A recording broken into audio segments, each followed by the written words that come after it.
Okay. So இப்போது ஜாமம்னா என்ன, எப்படி இந்த உடலுக்கும் இந்த ஒரு நாள் சுற்றுக்கும் எப்படியெல்லாம் நமக்கு தொடர்பு இருக்குது, எல்லாம் கிளியராக தெரிஞ்சிடுச்சு.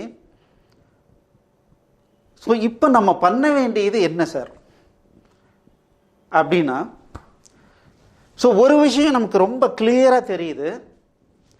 பகல் முழுவதும் இந்த பூமியில் இருக்கிற ஒவ்வொரு உயிரினங்களும் எஃபெக்டிவாக வேலை பண்ணுறதுக்கு உண்டான ரைட் டைம். அதே நேரத்தில் அந்த வேலையால் ஏற்படுகின்ற களைப்பை சுத்தமாக தொடச்சி எரியறதுக்கு உண்டான முழுமையான சக்தியும் எந்த டைமில் இயற்கையாகவே அமைஞ்சிருக்கு அப்படின்னா அது இந்த இரவு நேரம் முழுவதும் இயற்கையாக அமைஞ்சிருக்கு. ஸோ அப்போது நம்ம காலையிலேருந்து சாயந்தரம் வரைக்கும் எதோ ஒர்க் பண்ணுறோம், பண்ணிவிட்டு இந்த மாலை நேரத்தை நம்ம முழுக்க ரெஸ்ட்டு தான் எடுக்கணும். ஆனால் முழுக்க நம்மளால் ரெஸ்ட் எடுக்க முடியறதில்ல. 12 மணி நேரம் வேலை, 12 மணி நேரம் ரெஸ்ட் அப்படிங்கிற மாதிரி இப்போ நம்மளுடைய லைஃப்பில் இல்லை. நம்ம அதில் என்டர்டெயின்மெண்ட்டு, தென் எக்ஸ்ட்ரா கரிக்குலர் ஆக்டிவிட்டி, இந்த மாதிரி நிறைய விஷயங்களை அதுக்குள்ளார கொண்டு நம்மளை நாமளே சிக்கல் பண்ணிக்கிட்டு இருக்கோம். அந்த மாதிரி இல்லாமல் நீங்கள் என்ன வேணாலும் பண்ணுங்கள். ஆனால் கண்டிப்பாக இந்த ஒரு ஜாமம், இரவு முதலாவது ஜாமம், அதாவது 6 மணியிலிருந்து 8:24 வரைக்கும் இரவு முதலாவது ஜாமம். இந்த இரவு முதலாவது ஜாமத்தில் அந்த 8:20 8 மணிக்கு மேலே படுத்து தூங்குற பழக்கத்தை கொண்டு வந்துட்டோம்னு வச்சுக்கோங்களேன், ஆட்டோமேட்டிக்காக இந்த பாடியினுடைய மேக்சிமம் ரிலாக்ஸேஷன் என்னவோ அது நமக்கு கண்டிப்பாக கிடைக்கும். ஏன்னு கேட்டால் இந்த டைமில் தான் இந்த நிலத்தினுடைய முழு ஆக்கிரமிப்பும் நம்மளுடைய பாடி மேலே கொண்டு இந்த பாடியை ரெஜுவனேட் பண்ணிக்கிறதுக்கு அப்போ தான் முடியும். இதை உற்சாகப்படுத்திக்க முடியும். அதை டோட்டலாக அதில் என்னென்ன ப்ராப்ளம் இருக்கோ அதை தன்னால் ரெக்டிஃபை பண்ணுற வேலையை நம்ம இந்த சாயந்தர நேரத்தில் சீக்கிரம் எவ்வளோ சீக்கிரம் படுக்கிறோமோ, படுத்து தூங்குற பழக்கத்தை கொண்டு வரோமோ அந்த அளவுக்கு ரொம்ப ரொம்ப நல்லது. ஆனால் இப்போ நம்ம என்ன பண்ணுறோம், நைட்டு 10 மணி இல்லை 9 மணி 9:30 10, சில பேர் 12 1 மணி வரைக்கும் முழிச்சிக்கிட்டு இருந்துட்டு காலையில் ரொம்ப நேரம் கழிச்சு எழுந்திருப்பாங்க. அப்படி பண்ணவே கூடாது. அதற்கு பதிலாக இந்த முதலாவது ஜாமத்தில் ஒரு 8 மணிக்கெலாம் தூங்குற மாதிரி நம்மளுடைய ஒர்க் கல்ச்சரை நம்ம கொண்டு வரணும். அப்படி இல்லைன்னா கூட பரவாயில்ல, அட்லீஸ்ட் இந்த இரண்டாவது ஜாமம் ஆரம்பத்தில் ஒரு 9 மணிக்குள்ளாரையாவது நம்ம சாப்பிட்டு நிதானமாக ஒரு 1/2 hour கழித்து படுத்து தூங்குற மாதிரி நம்மளுடைய லைஃப் ஸ்டைலை செட்டப் பண்ணிக்கணும். அதுக்கப்புறம் பாருங்கள், நீர் நம்ம பாடியில் 72% தண்ணீர் தான், அது ரத்தமாக ஓடிட்டுருக்கு. ஸோ அப்போ பார்த்தீங்கன்னா இந்த பாடியினுடைய வாட்டர் பார்ட்டிகல்ஸ் எல்லாத்தையும் பியூரிஃபிகேஷன் இரண்டாவது ஜாமத்தில் தன்னால் பண்ணிக்கும். அடுத்தது பார்த்தீங்கன்னா நெருப்பு, நம்ம பாடியினுடைய ஹீட் கண்டிஷனை சமநிலைப்படுத்துறது இந்த டைமில் பண்ணிடும். அதேமாரி நம்ம பாடியில் இருக்கிற ஆக்சிஜன் கண்டென்ட் இதை சமநிலை பண்ணுறது கரெக்டாக ஆட்டோமேட்டிக்காக அந்த டைமில் பண்ணிக்கும். ஸோ அப்போது நம்ம இரவு கொஞ்சம் சீக்கிரமாக படுக்கிறதுக்கு உண்டான ஒரு விஷயத்தை கொண்டு நம்ம தூங்கினோம்னா போதும். நீங்கள் இன்னும் ஒரு விஷயத்தை கூர்ந்து கவனிச்சிங்கன்னா, ஒவ்வொரு ஜாமும் முடியும் போதும் நமக்கு ஆட்டோமேட்டிக்காக நினைவு மறுபடியும் வரும். ஆட்டோமேட்டிக்காக திடீர்னு எந்திரிப்போம், ஏதோ ஒன்று யூரின் போகிறதுக்காகவோ இல்லை திடீர்னு ஏதோ எண்ணெய் முழிச்சுக்குவோம். மறுபடியும் கொஞ்சம் ட்ரை பண்ணோம்னா மறுபடியும் தூங்குவோம். மறுபடியும் ஒரு 2.5 மணி நேரத்துக்கு மேலே அதிகமாக தூங்க முடியாது. மறுபடியும் ஒரு விழிப்புணர்வு கண்டிப்பாக வரும். இந்த ஒவ்வொரு ஜாமும் முடியும் போதும் இந்த பாடிக்குள்ளார சேஞ்சஸ் நடந்துக்கிட்டே இருக்குது. அந்த சேஞ்சஸ் முடிஞ்சு ஒரு ஓகே என் வேலை முடிஞ்சிடுச்சு அப்படின்னு சொல்லும்போது இந்த பாடியில் மறுபடியும் ஒரு விழிப்புணர்வு வந்துட்டு மறுபடியும் நம்ம அப்படியே அடுத்த ஸ்டேஜுக்கு போவோம். ஸோ இந்த காலையில் 4வது ஜாமம், இரவு 4வது ஜாமம் வரைக்கும் ஆட்டோமேட்டிக்காக அந்த பாடி பியூரிஃபிகேஷன் ஆகும். 3:24 அந்த டைம், இந்த 5வது ஜாமம் எப்போ ஸ்டார்ட் ஆகுதோ அந்த டைம்லேருந்து 5வது ஜாமம் முடிகிற வரைக்கும் பார்த்தீங்கன்னா பிரம்ம முகூர்த்தம் அப்படின்னு சொல்லுவாங்க. ஏன்னா இந்த பூமியினுடைய மேல் பக்கம் இருக்கிற எல்லா காற்றுலேருந்து எல்லாமே பியூரிஃபிகேஷன் ஆகிடுது. நம்ம பாடி மட்டும் இல்லை, பூமியினுடைய மேற்பரப்பில் எந்தெந்த உயிர்கள் என்னென்ன புல் பூண்டு எதெல்லாம் இருக்குதோ எல்லாமே பியூரிஃபை ஆகி காற்றுலேயே O3 அப்படிங்கிற ஹைலி கான்சன்ட்ரேட்டட் ஆக்சிஜன் அந்த டைமில் இருக்குது. அதே நேரத்தில் இந்த ஆகாய சக்தி அப்படிங்கிறது இந்த டைமில் செயல்பட ஆரம்பிக்கும் போது மிக மிக உன்னதமான சக்தி அந்த இடத்துல இருக்கு. நம்ம புத்திசாலி ஆகணும் அப்படின்னா நம்ம என்ன பண்ணோம்னா இந்த 5வது ஜாமம், இரவு 5வது ஜாமத்தை நம்ம கண்டிப்பாக உபயோகப்படுத்தணும். பார்த்தீங்கன்னா 3 மணிக்கு பார்த்தீங்கன்னா எந்திரிச்சிருவாங்க முனிவர்கள்லாம், 4 மணிக்கு எந்திரிப்பாங்க, 5 மணிக்கு எந்திரிப்பாங்க, 5 மணிக்கு மேலே தான் எந்திரிக்கிறது வேஸ்ட். இது மட்டும் ஞாபகம் வச்சுக்கோங்க. கண்டிப்பாக காலையில் விடிய காத்தால் 5 மணிக்காவது நம்ம கண்டிப்பாக எந்திரிக்கணும். ஏன் அப்படின்னா இந்த ஆகாய சக்திங்கிறது ஒரு பிரம்மாண்டமான புத்திசாலித்தனம். அந்த புத்திசாலித்தனத்துக்கும் நமக்கும் ஏணி வச்சாலும் எட்டாது. இந்த ஆகாய சக்தி என்ன பண்ணும் அப்படின்னா நமக்கு தேவையான இந்த இடத்துல நம்ம சர்வை பண்ணுறதுக்கு நமக்கு தேவையான முழுமையான அறிவை நம்ம அந்த டைமில் இங்கே ஏற்றிக்க முடியும். அதுக்கு நம்ம என்ன பண்ணணும்? இந்த விஷயங்களுக்கெல்லாம் நம்ம நீட்டி போட்டு நல்லா படுத்து தூங்கிட்டு இருந்தால் போதும், ஆட்டோமேட்டிக்காக நடந்துடும். ஆனால் இந்த அறிவு சார்ந்த விஷயங்களை மட்டும் நம்ம உணர்வு நிலையில் முழு உணர்வோட எழுந்திருச்சு உக்காந்து இருக்கும்போது மட்டும்தான் அந்த அறிவு நமக்குள்ளார போகும், இல்லைன்னா போகாது, கண்டிப்பாக போகாது. ஸோ காலையில் மினிமம் ஒரு 5 மணிக்கு கண்டிப்பாக எழுந்திரிங்க. நம்ம புத்திசாலி ஆகணும்னு நினைக்கிற ஒவ்வொருத்தரும் காலையில் 5 மணிக்கு எழுந்திரிச்சு ப்ரஷ் பண்ணிவிட்டு மூஞ்சி கை கால்லாம் கழுவிட்டு முடிஞ்சதுன்னா வீட்டில் சாமி படம் இருந்ததுன்னா ஒரு விளக்கு ஏற்றலாம். இந்த விளக்குக்கு மிகப்பெரிய விஷயம், ஒரு உன்னதமான விஷயம் இருக்குது, அதெல்லாம் பின்னால் பார்க்கலாம். ஸோ ஏற்றிட்டு ஒரு நாளிகை அப்படின்னா 24 நிமிடம். ஒரு நாளிகை சும்மா கண்ணை மூடி உட்காந்து இந்த மூச்சு காற்றை சும்மா கவனிச்சிக்கிட்டு இருந்தால் போதும், ஜஸ்ட் கவனிச்சிக்கிட்டு இருந்தால் போதும்.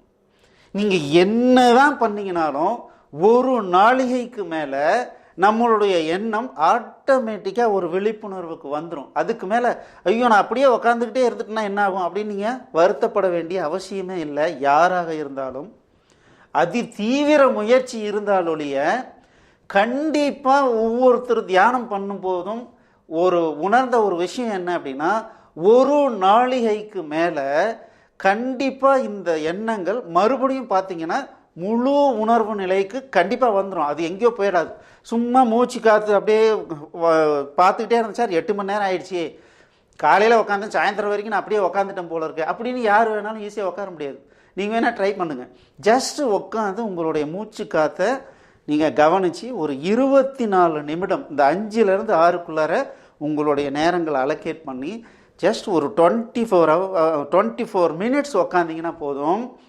இந்த ஆகாய சக்தி நம்மளுடைய கம்ப்ளீட் சர்வைவலுக்கு, இந்த பாடியில் இருக்கிற எல்லா நோயையும் வெளியே தள்ளுறதுக்கு என்னென்ன இன்டெலிஜென்ஸ் தேவைப்படுதோ அது எல்லாத்தையும் இங்கே கொண்டு வந்து இறக்கிறோம். நீங்கள் ஒன்று நல்லா கவனித்து பாருங்கள். பனியில் இருக்கிற மாடுகளுக்கு ஆடுகளுக்கெல்லாம் அப்படியே முடி பயங்கரமாக வளர்ந்துருது. எப்படி? அதை வச்சு தான் நம்ம கம்பளி எடுத்து அதன் மூலமாக சொட்டர் அது இதுன்னு பண்ணிக்கிறோம். நம்ம குளிர்காலத்தில் அதை போட்டுக்கிட்டு நம்மளை நாமளே சர்வைவல் பண்ணிக்கிறோம். எப்படி அங்கே இருக்கிற மாடுகளுக்கு மட்டும் அந்த மாதிரி வருது, நம்ம ஊரில் இருக்கிற மாடுகளுக்கு அந்த மாதிரி ஒரு முடி கூட இருக்காது பாருங்கள். இப்போ நம்ம ஊரில் இருக்கிற எருமை மாடுலாம் பார்த்தீங்கன்னா ஒரு முடி கூட இருக்காது, சும்மா அங்கேயும் இங்கேயுமா முடியாக இருக்கும். ஆனால் அதே பனிப்பிரதேசத்தில் இருக்கிற அந்த ஒரு சாதாரண ஆடுக்கு பார்த்தீங்கன்னா செம்பலி ஆடு, அந்த கம்பளி ஆடுன்னு சொல்லுவாங்க, அப்படி முடி அடர்த்தியாக இருக்கும். எப்படி இது வந்துச்சு அப்படின்னா ரொம்ப சிம்பிள். இந்த உயிரினங்கள்லாம் காலையில் விழிப்புணர்வு ஆகிடும். விழிப்புணர்வு ஆகிட்டு அப்படியே உக்காந்துக்கும். இப்படி உக்காந்துச்சுன்னா அதை சர்வை பண்ணுறதுக்கு என்ன இன்டெலிஜென்ஸ் வேணுமோ அதை இந்த ஆகாய சக்தி கொடுத்துரும். அப்படி கொடுத்துருச்சுன்னா ஆட்டோமேட்டிக்காக இந்த பிரெயின் அதுக்கு தகுந்த மாதிரி வேலை செஞ்சு இந்த பாடியில் என்னென்ன பண்ணணுமோ அந்த விஷயத்தை பண்ணி என்னென்ன டெவலப்மெண்ட் நடக்கணுமோ அது எல்லாத்தையும் பண்ணிகிட்டு இருக்கு. அப்போது நம்ம பெஸ்ட்டாக சர்வைவ் ஆகணும், என் உடம்பு நோய் எதிர்ப்பு சக்தியாக இருக்கணும், நான் வந்து ரொம்ப இன்டெலிஜென்ட்டாக இருக்கணும்னா நம்ம எதெல்லாம் பண்ண தேவையில்லை. ரொம்ப சிம்பிள். இந்த காலை நேரத்தை 5வது ஜாமத்தை அதில் ஒரு 24 நிமிடத்தை சும்மா உக்காந்துக்கிட்டா போதும். மூச்சு காற்றை கவனித்து, இல்லை உங்களுக்கு வேறு எதையாவது சிந்திக்கணும், இல்லை ஒரு சவுண்டு கேட்கணும், எதையாவது ஒன்று கான்சன்ட்ரேட் பண்ணி உக்காந்திங்கன்னா 24 நிமிடம் தான். அதுக்கு மேலே உங்களால் உட்கார முடியாது. தன்னால் அந்த வேலையை பண்ணணும் அந்த வேலையை பண்ணணுன்ற ஒரு மிகப்பெரிய விழிப்புணர்வு வரும், எந்திரிச்சுப்பீங்க. அதை பண்ணணும். First point. ஸோ இந்த 5வது ஜாமும் ரொம்ப ரொம்ப முக்கியம். அதே மாதிரி விடிஞ்ச உடனே இருக்கிற முதல் 6 மணியிலிருந்து 7 மணி வரைக்கும் அந்த முதல் ஜாமும் அங்கேயும் பார்த்தீங்கன்னா ஆகாய சக்தி.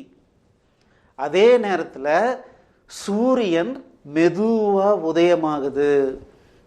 சூரியன் மெதுவாக உதயமாகுது. அந்த மாதிரி மெதுவாக உதயமாகும் போது பார்த்தீங்கன்னா கம்மியான எனர்ஜி, அதுக்கப்புறம் அதிகமான லைட் எனர்ஜி, அப்படியே கொஞ்சம் கொஞ்சமாக லைட் எனர்ஜி அதிகமாகுது. ஸோ காலையில் 7 மணி வரைக்கும் பார்த்தீங்கன்னா சூரியன் நேருக்கு நேராக இருக்கும்போது கூட நம்மளால் அதை நேருக்கு நேராக பார்க்க முடியும். அந்த லைட் எனர்ஜி பார்த்தீங்கன்னா இந்த பாடிக்கு ஒரு தேவாமிர்தம் மாதிரி. நீங்கள் நல்லா கவனித்து பாருங்கள், 6 மணிக்கு மேலே எந்த மரமும் தூங்கிட்டு இருக்காது. பளிச்சுன்னு வெளிச்சம் வருதா பளிச்சுன்னு முழிச்சுக்கும். குருவிகள்லாம் பாருங்கள் அந்த டைமில் டக்குன்னு முழிச்சு விளையாட ஆரம்பிச்சிடும். அது அந்த சூரிய ஒளியை கான்சியஸாக எடுத்துக்கும். இவ்வளவு வேண்டாம். வீட்டில் ஏதாவது நாயோ இல்லை பூனையோ இருந்ததுன்னா நீங்கள் கவனித்து பாருங்கள், சரியாக அந்த 6 மணிக்கு இளம் வெயில் இருக்கும் இல்லைங்க, அந்த வெயிலில் போய் காலை நீட்டி போட்டு இப்படி போட்டு இப்படியே படுத்தும், சும்மா படுத்தும். இளம் வெயில் அதன் மேலே வந்து படுற மாதிரி சும்மா கான்சியஸாக படுத்துக்கும் கொஞ்ச நேரம். ஸோ அப்போ என்ன ஆகுதுன்னா இந்த சூரிய சக்தி அப்படிங்கிறது இந்த உடம்புக்குள்ளார உள்ள போகுது. இந்த சூரிய சக்தி அப்படிங்கிறது மிக பிரம்மாண்டமான எனர்ஜி. இந்த எனர்ஜி எப்படி சொல்லணும்னா ரொம்ப சிம்பிள். நம்மளாம் வந்து 3 வேளை சாப்பிட்றோம். காலையில் 9 மணிக்கு சாப்பிட்லன்னு வச்சிங்கன்னா ஒரு பெரிய குற்றம் மாதிரி, சாப்பிட்லையா அப்படின்னு சொல்லி பெரிய சவுண்ட்லாம் விடுவாங்க. கரெக்டாக 11 மணி ஆச்சு, ஐயோ மதியம் சாப்பாடு சாப்பிட்லையா, பெரிய பிரச்சனை ஆகணும், ஐயோ அல்சர் வந்துடும், அதும்பா இதும்பா, பசிக்குதோ இல்லையோ சாப்பிட்ணும். அதே மாதிரி சாயந்தரம் நைட்டு சாப்பாடு ரொம்ப முக்கியம்னு சொல்லி சாப்பிடுவோம். ஆனால் நீங்கள் நல்லா யோசனை பண்ணுங்கள், இந்த காக்கா குருவிகள்லாம் இருக்குல்ல, டெய்லி 3 வேளை சாப்பாடு கிடைச்சிருமா? இந்த காகம் பறவைகள் எல்லாமே ஈவன் மிருகங்கள் கூட பார்த்தீங்க அப்படின்னா அதுக்கு தேவையான உணவு எல்லா நேரத்துலையும் கரெக்டாக கிடைச்சிரும் அப்படின்னு சொல்லவே முடியாது. அப்புறம் எப்படிங்க அதெல்லாம் சர்வைவ் ஆகுது? நம்மளால் ஒரு வேளை சாப்பிடலன்னாவே அப்படியே ரொம்ப பசிக்குது, ஏதோ பண்ணுறோம். எப்படி இந்த பறவைகள் மற்ற மிருகங்கள் இந்த மரம் செடி கொடிகள்லாம் எப்படி தன்னை பாதுகாத்துக்குது அப்படின்னா, இந்த காலையில் 6 மணியிலிருந்து 8:24 வரைக்கும் பார்த்தீங்கன்னா அந்த வெயிலில் மிகப்பெரிய எனர்ஜி அங்கே இருக்குது.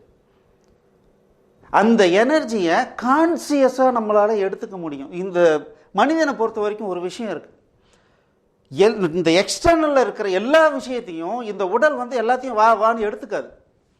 ஆனால் நம்ம விரும்பினால் ஒரு குறிப்பிட்ட சக்தியை நம்ம உடம்புக்குள்ளார அனுமதிக்க முடியும். அதுதான் கான்சியஸ் எஃபெக்ட். ஸோ உணர்வு பூர்வமாக இது எனக்கு வரணும் அப்படின்னு சொல்லி நம்ம என்ன பண்ணலான்னா நம்ம உடலுக்குள்ளார இந்த எனர்ஜியை நம்ம எடுத்துக்கலாம். இது சொல்லிகிட்டு இருக்கும்போதே ஒருத்தர் கேட்டார், என்ன சார் கதை அடிக்கிறீங்க, சூரிய ஒளியிலிருந்து உடம்புக்கு எப்படி சார் சத்து வரும்? எப்படி வந்து சத்து வரும்? சாப்பிட்டா தானே சத்து வரும் அப்படின்னு சொல்லி ஒருத்தர் கேட்குறாரு. ஸோ இது ரொம்ப சிம்பிள். நம்ம சாப்பிட்றது எங்கே போகுது? இறைப்பைக்கு போகுது. இறைப்பையிலேருந்து அங்கேருந்து என்ன ஆகுது, அங்கே இறைப்பையில் மசிச்சு அதுக்கப்புறம் குடல்கள், பெருங்குடல் சிறுகுடல் இது வழியெல்லாம் பாஸ் ஆகுது. அப்படி பாஸ் ஆகும்போது அங்கேருந்து ரத்தத்தில் நம்ம சாப்பிட்ட சாப்பாட்டினுடைய எசன்ஸு ரத்தத்தில் கலந்து அங்கேருந்து இந்த உடலில் இருக்கிற எல்லா திசுக்களுக்கும் போகும். எகைன் அந்த திசுக்களில் பார்த்தீங்கன்னா செல் இருக்கு, அதுக்குள்ளார போகுது. அங்கே போனோன்னு என்ன ஆகுதுன்னா நம்ம சுவாசிக்கிற ஆக்சிஜனையும் இந்த ஃபயரையும் எல்லாத்தையும் வச்சு குப்பின்னு ஒரு எரிய விடுது. நம்ம சாப்பிட்ற சாப்பாடு அல்டிமேட்டாக என்ன ஆகுதுன்னா எரிய விடுது. எரிய விட்ட உடனே அதுலேருந்து எனர்ஜி கிடைக்குது. அந்த எனர்ஜியை வச்சு தான் இந்த உடலில் சக்தியை மெயின்டைன் பண்ணிகிட்டு இருக்கோம். அந்த எரியும் போது உண்டாகக்கூடிய கரியமில வாயு கார்பன் டை ஆக்சைடு என்ன பண்ணுறோம், சுவாசம் வெளியே போகும்போது அது வெளியே போயிட்டுருக்கு. இதானே நடந்துகிட்ருக்கு. அப்போ அல்டிமேட்டாக என்ன ஆகுது, நம்ம சாப்பிட்றது எரிய வச்சு எரிஞ்சு அதுலேருந்து வர சக்தியை தான் என்ன ஆகுதுன்னா நம்ம உடல் அதை ஏற்றுக்கிட்டு அது மூலமாக தான் என்ன ஆகுது, நம்ம சக்தியாக ஃபீல் பண்ணுறோம். ஸோ இந்த வேலையை தான் சூரியன் அங்கேயே எல்லாத்தையும் எரிய வச்சு ஒளிக்கற்றையாக அனுப்பிட்டு இருக்கான். அதை இந்த உடலுக்கு கன்சியூம் பண்ணுறதுக்கு கற்றுக் கொடுத்துட்டோம்னா போதும். நம்ம கூட சில நேரங்களில் நம்ம சாப்பாடே இல்லாத ஒரு டைம் கிடைக்குதுன்னு வச்சுக்கோங்க, இந்த மாதிரி சூரிய ஒளியை வச்சு வெறும் தண்ணியை வச்சு மரங்கள் செடி கொடிகள் மாதிரி நம்மளும் கொஞ்ச நாளைக்கு ஈஸியாக வந்து சர்வை பண்ணிக்க முடியும். கண்டிப்பாக சாப்பாடுங்கிறது தேவை தான். ஆனால் இந்த சூரிய ஒளியை நம்ம உடலில் நம்ம கன்சியூம் பண்ண ஆரம்பிச்சுக்கிட்டோம் அப்படின்னம்னா நம்மளுடைய உடல் மிக மிக ஆரோக்கியமாகவும் சக்தியாகவும் அதே சமயத்தில் மிகச்சிறந்த நோய் எதிர்ப்பு சக்தியாகவும் நம்ம உடம்புக்குள்ளார வர ஆரம்பிச்சிடும். அப்படின்னா நான் என்ன சார் பண்ணணும், எப்படி இந்த சூரிய ஒளியை இந்த உடலை கன்சியூம் பண்ணுறதுக்கு என்ன பண்ணணும் அப்படின்னா very very simple, very very simple. சூரிய ஒளியை பார்க்கணும். நம்ம காலையில் ஒரு 6 மணிக்கு எந்திரிச்சோம்னா சூரிய ஒளி வரும். சூரியனே வரணுன்ற அவசியம் இல்லை, நல்லா புரிஞ்சுக்குங்க. சூரியனே நேரில் வந்து சூரியனை பார்க்கணுன்ற அவசியம் கிடையாது. கரெக்டாக சூரியன் இல்லாத நேரங்கள் கூட சூரியனுடைய ஒளி வெளியே வர ஆரம்பிச்சிடும். என்ன சொல்கிறாங்கன்னா, கடல் மட்டத்துக்கு 15 டிகிரிக்கு கீழே சூரியன் இருக்கும்போதே, நம்ம வந்து கடல் மட்டத்துக்கு நேராக இருக்கும்போது தான் நமக்கு விசிபிலிட்டியே வரும். அதுக்கு 15 டிகிரி கோணத்தில் இன்னும் கீழே கடலுக்குள்ளாரையே மூழ்கி இருக்கிற மாதிரி நமக்கு அந்த பொசிஷனில் இருக்கும்போதே நமக்கு வானத்தில் பார்த்தீங்கன்னா ரிஃப்ளெக்ஷன் ஆகி பொழுது புலர்ந்தது அப்படின்னு சொல்லுவாங்க. பொழுது விடிஞ்ச மாதிரி ஒரு பளிர்னு ஒரு வெளிச்சம் வரும். அது எப்படி வருது அப்படின்னா சூரியன் உள்ளே இருக்கும்போதுலேருந்தே வருது. அந்த ஒளியே நமக்கு போதுமானது. அந்த ஒளி வரும்போது 2 கையையும் சேர்த்துக்கணும். இதுக்கு பேர் சாமி கும்பிடுறது இல்லை. நல்லா புரிஞ்சுக்கங்க. உடனே என்ன சாமி கும்பிட சொல்கிறீங்களா அப்படின்னு சொல்லிடாதீங்க. இந்த 2 லெஃப்ட் அண்ட் ரைட், இந்த 2 பகுதியும் இணைக்கும் போது இந்த பாடிக்குள்ளார ஒரு சர்க்குலேஷன் ஆக ஆரம்பிச்சிடும். இந்த சர்க்குலேஷன் ஆக ஆரம்பிச்சதுன்னா நம்மளால் அதிகப்படியான எனர்ஜியை உள்ளே கொண்டு போக முடியும். அதுக்காக உருவாக்கப்பட்ட ஒரு போஸ்டர் தான் இது. சூரியனை பார்க்குறோம், அப்படி நின்றுக்கிறோம். எப்படி நின்றுக்கிட்டு கண்ணை மூடிக்கிட்டு இருந்தாலும் சரி, இல்லை கண்ணை திறந்தபடியே இப்போ சூரிய ஒளி என் உடம்புக்குள்ளார என் தலையில் பட்டுக்கிட்டு இருக்கு, என் தலைப்பகுதி ஃபுல்லாக சூரிய ஒளி இறங்கிக்கிட்டு இருக்கு அப்படின்னு ஜஸ்ட் கான்சியஸாக எஃபர்ட் போடுங்க. அதுக்கப்புறம் நெற்றி பகுதியில் சூரிய ஒளி பட்டுக்கிட்டு இருக்கு, நான் எனர்ஜியை எடுத்துக்கிட்டு இருக்கேன் அப்படின்னு எஃபர்ட் போடுங்க. தென் என் காது, பின்மண்டை, அதுக்கப்புறம் முகம், கண்ணுக்குள்ளார சூரிய ஒளி போகுது, மூக்கு பகுதியில் சூரிய ஒளி போகுது. இந்த மாதிரி உடலினுடைய ஒவ்வொரு பகுதியாக நிதானமாக சிந்திச்சு சூரிய ஒளி நான் எடுக்கிறேன், நான் எனர்ஜைஸ் பண்ணிக்கிறேன் அப்படின்னு உச்சந்தலையிலிருந்து உள்ளங்கால் வரைக்கும் நீங்கள் ஒவ்வொரு பகுதியாக நிதானமாக ரைட்டில் அப்படியே இந்த தோல், அப்புறம் கை, முழங்கை, அப்புறம் இங்கே கை, அப்புறம் கணுக்கை, அதுக்கப்புறம் ஒவ்வொரு விரல்கள், தென் அதுக்கப்புறம் இந்த பக்கம், இந்த மாதிரி ஒவ்வொரு பகுதியாக நம்ம போகணும். ஃபுல்லாக பண்ணுறதுக்கு எவ்வளவு நேரம் ஆகுமோ அவ்வளவு நேரம் எடுத்துக்கிட்டிங்கன்னா அதுதான் கான்சியஸ் எஃபர்ட். இதை தான் ஒவ்வொரு உயிரினங்களும் செய்து இப்படி செய்கிறதுனால என்ன ஆகும்னா அதிகப்படியான உணவு நம்ம எடுத்துக்கவே மாட்டோம். ஆனால் ரொம்பவுமே சுறுசுறுப்பாகவும் சக்தியாகவும் ஆரோக்கியமாகவும் இருப்போம். கொஞ்சமாக சாப்பிட்டா கூட போதும், நல்லா இருப்போம். ஸோ இந்த காலையில் 5 மணிக்காவது மினிமம் எந்திரிச்சுக்கணும். அதுக்கப்புறம் காலையில் 7 மணிக்குள்ளார இந்த ப்ராசஸை முடிச்சுக்கணும். நம்ம இந்த உடல் நமக்கு சொந்தம் இல்லை. இந்த உடலை மெயின்டைன் பண்ணிட்டு இருக்கிறது சூரியனும் சந்திரனும் தான். அவங்களுக்கு நன்றி கடனா 5 மணிக்கு சூரியனோட சந்திரனுடைய ஏரியாவில் நம்ம முழிச்சுக்கிறோம். 6லேருந்து 7 சூரியனுடைய ஏரியாவில் நம்ம அவருக்காக பிரார்த்தனை பண்ணுறோம், அவருக்கு நன்றி செலுத்துகிறோம். எந்த மாதிரி? நீங்கள் ஒன்றும் நன்றிலாம் சொல்ல வேண்டாம், இந்த மாதிரி பண்ணுங்கள். 5 மணிக்கு கண்ணை மூடி உக்காந்துக்கணும் 24 மினிட்ஸ். ஒரு 6 மணிக்கு சூரியனை பார்த்து இந்த மாதிரி செஞ்சு ஜஸ்ட் ஒவ்வொரு பார்ட்டாக நம்ம திங்க் பண்ணி சூரிய ஒளி போகுது, இந்த மாதிரி நம்ம சிந்திச்சுக்கிட்டு இருந்தோம்னாவே அந்த எனர்ஜியை நம்மளுடைய பாடி ஃபுல் அண்ட் ஃபுல்லாக கன்சியூம் பண்ணிக்கும். இப்போ யோசனை பண்ணுங்க, நம்ம லேட்டாக தூங்கி 7 மணிக்கு மேலே எழுந்திரிச்சோம் அப்படின்னா என்ன ஆகும்? இந்த உடலுக்கு கொஞ்சம் கூட நோய் எதிர்ப்பு சக்தி அப்படிங்கிறதே இல்லாமல் போயிடும். ஒவ்வொரு நோயாக நம்ம உடம்புக்குள்ளார வர ஆரம்பிச்சிடும். ஓகே, அது எப்படிலாம் வரும் என்ன அப்படிங்கிறத பற்றி நம்ம அடுத்த கிளாஸில் பார்க்கலாம். ஸோ இப்போது நம்ம பண்ண வேண்டிய விஷயம் என்ன அப்படின்னா, இரவு 2ஆம் ஜாமத்துக்கு உள்ளார கண்டிப்பாக தூங்கிருங்க. 2ஆம் ஜாமம் ஸ்டார்ட் பண்ணும்போதெல்லாம் கண்டிப்பாக தூங்குற பழக்கத்தை கொண்டு வந்துடணும். அதே மாதிரி இரவு 5ஆம் ஜாமம்லாம் முழிச்சிடணும். அது பிரம்ம முகூர்த்தம். அந்த டைமை நம்ம மிஸ் பண்ணவே கூடாது, எழுந்திரிச்சிக்கணும். நம்ம புத்திசாலியாகவும், நம்மளை சுற்றி பார்த்தீங்கன்னா ஏதோ கெமிக்கலுங்கிறாங்க, இந்த பூமியெல்லாம் செத்து போச்சுங்கிறாங்க, எதோ நடக்குதுன்றாங்க. இது எல்லாத்தையும் மீறி நம்ம சர்வை ஆகிறதுக்கு உண்டான முழு அறிவையும் தினமும் நம்மளால் வாங்கிக்க முடியும் இந்த இரவு 5ஆம் ஜாமத்தை நம்ம உபயோகப்படுத்திக்கிட்டோம்னா. அடுத்தது பார்த்தீங்கன்னா மூச்சு காற்ற காலையில் 24 நிமிஷம் கவனிங்க. சூரியனை ஒரு நாளிகை கவனிக்கவும். ஸோ காலையிலையும் சாயந்தரமும் ஒரு நாளைக்கு இப்படி உட்காருங்க. அதே சமயத்தில் நம்மளுடைய ஒவ்வொரு பகுதிக்கும் சூரிய ஒளி போகிற மாதிரி ஃபுல்லாக கான்சியஸாக நினைச்சிங்கன்னா அது இந்த பாடியில் நடக்கும். அவ்வளோ பெரிய மிகப்பெரிய கண்ட்ரோலிங் பவர் இந்த எண்ணங்களுக்கு இருக்குது. இந்த பாடியை கண்ட்ரோல் பண்ணுற மிகப்பெரிய பவர் இந்த எண்ணங்களுக்கு இருக்குது. அதனால் நீங்கள் கண்டிப்பாக பண்ணுங்கள். அடுத்தது, ஒவ்வொரு ஜாமத்தை பற்றியும் விழிப்புணர்வோடு இருங்க. ஒவ்வொரு ஜாமத்தை பற்றியும் விழிப்புணர்வோடு அப்படின்னா என்னென்னா, இந்த உடலில் ஒவ்வொரு ஜாமத்திலையும் கண்டிப்பாக ஒரு மாற்றம் நடக்கவே அவசியம். 2 மணி நேரம் 24 நிமிஷத்துக்கு மேலே நம்ம எந்த வேலையும் தொடர்ந்து கண்டிப்பாக செய்ய முடியாது. அந்த இடத்துல ஒரு பிரேக் வேணும். ஒரு டீ சாப்பிட்ணும், இல்லை எங்கேயாவது வெளியே போயிட்டு வரணும். இந்த மாதிரி என்ன கண்டிப்பாக ஒரு 2.5 மணி நேரத்துக்கு ஒரு முறை நீங்கள் வேணால் ட்ரை பண்ணி பாருங்கள். எவ்வளோ இன்ட்ரெஸ்டாக உக்காந்திங்கனாலும் 2.5 மணி நேரம் ஆச்சுன்னா அப்பா வேறு ஏதாவது வேலை பண்ணலாம் அப்படின்னு தோணிடும். ஏன்னா ஒரு ஜாமத்துக்கு ஒரு முறை இந்த உடலில் ஒரு மாற்றம் நடக்கும்.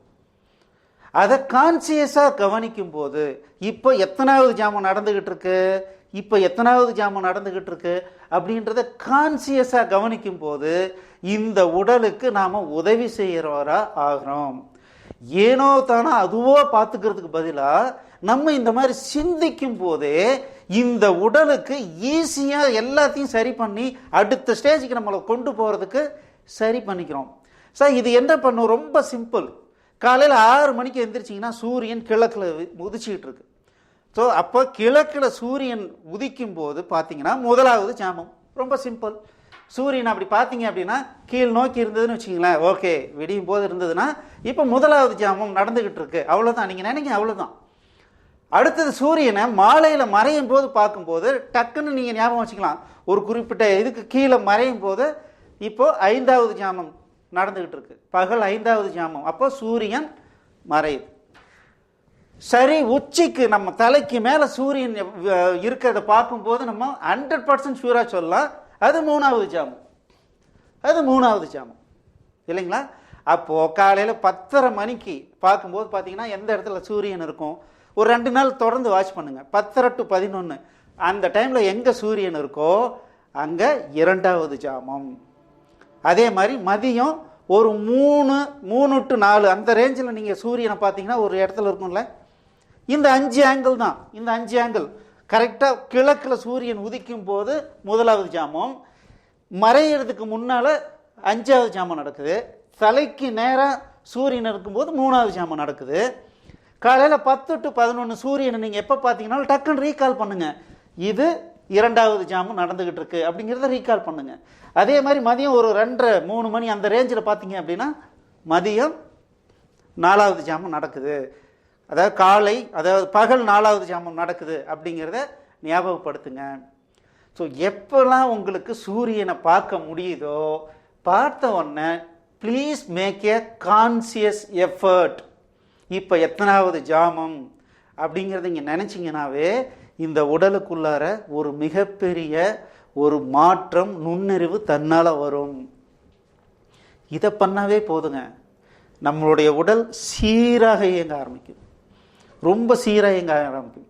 இதை நீங்கள் கவனிச்சுக்கிட்டே வந்தீங்கன்னா சரியாக இரவு 1வது ஜாமம் முடியும் போதெல்லாம் கண்டிப்பாக நமக்கு தூக்கம் வந்துடும். அதே மாதிரி காலையில் ஃப்ரெஷ்ஷாக 5 மணிக்கெலாம் எழுந்திரிக்க முடியும்.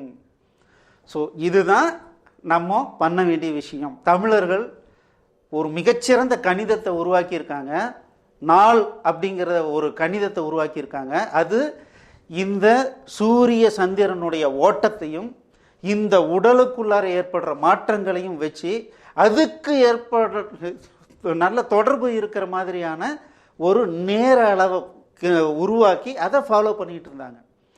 இதை தான் நான் எல்லா இடத்துலையும் இனிமேல் ஃபாலோ பண்ணுறேன்னு பண்ண முடியாது. நம்ம பிரிட்டிஷ் சிஸ்டம் தான் ஃபாலோ பண்ணியாகும். ஆனால் நம்மளுடைய உடலை பாதுகாத்துக்கிறதுக்கு சும்மா சின்ன எஃபர்ட் தானே, இந்த எஃபர்ட் நம்ம போடலாம் இல்லைங்களா? சரி, இப்போ நம்ம இந்த மாதிரி பண்ணதுனால நமக்கு என்ன டிஸ்அட்வான்டேஜ் ஆகுதுன்றதையும் நம்ம அடுத்த கிளாஸில் இப்போ அடுத்ததான் நம்ம அடுத்த செஷனில் தெரிஞ்சிக்க போகிறோம். கீப் வாட்சிங். தேங்க்யூ. எக்ஸலண்ட். ஸோ இந்த டாபிக் உங்களுக்கு நிச்சயமாக பிடிச்சிருக்கும். கீழே இருக்கிற சப்ஸ்கிரைப் பட்டனை கிளிக் பண்ணி இந்த சேனலுக்கு சப்ஸ்கிரைப் பண்ணிக்கோங்க. ஸோ புது டாபிக் வரும்போதெல்லாம் உங்களுக்கு இன்டிமேஷன் வந்துடும். உங்களுக்கு இந்த டாபிக் பிடிச்சிருந்ததுன்னா லைக் பண்ணுங்கள், உங்களுடைய கமெண்ட்ஸை கண்டிப்பாக எழுதுங்க எனக்கு. அதே சமயத்தில் உங்களுடைய ஃப்ரெண்ட்ஸுங்களுக்கு இதை ஷேர் பண்ணுங்கள். நல்ல விஷயங்கள் 4 பேருக்கு சேர்ந்தால் அது நமக்கு நல்லது தானே. தேங்க்யூ.